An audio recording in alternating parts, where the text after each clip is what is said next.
Good morning everyone, তোমরা সবাই কেমন আছো? আমি ভালো আছি। তবে ওয়েদারটা এত সুন্দর হচ্ছে না, সকালের দিকে একটু গরম লাগছে, রোদ্দুরটা যেহেতু উঠছে গরম লাগছে। তবে তোমার সন্ধ্যের পর থেকে একটু ঠান্ডা লাগছে।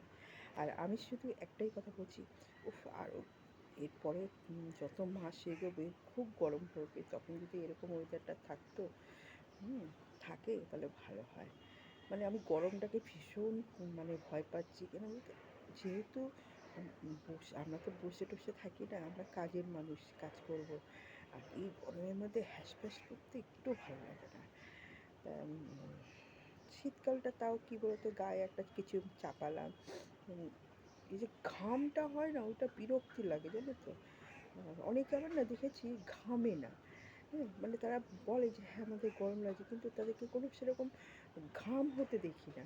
তা আমি তো প্রচণ্ড ঘামি, এমনিতেও মানে আমার বেশিরভাগ মুখটা বেশি ঘামে, জানো তো।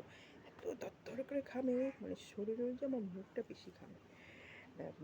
ওতে আরও বিরক্তি লাগে। তারপরে না বাইরে বেরিয়ে শান্তি, না কোনো কাজ করে শান্তি, হ্যাঁ, কোনো কিছুতে শান্তি পাওয়া যায় না। আর কত আমি ঠান্ডা জল দিয়ে মুখ ধোবো বলো তো।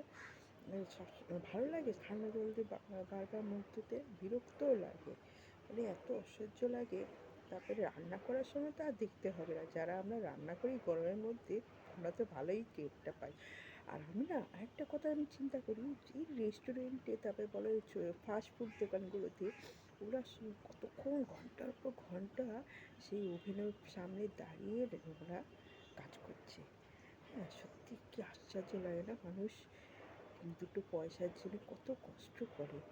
আমরা কিন্তু এসব কথা খুব কম চিন্তা করি, শুধু নিজের কথা।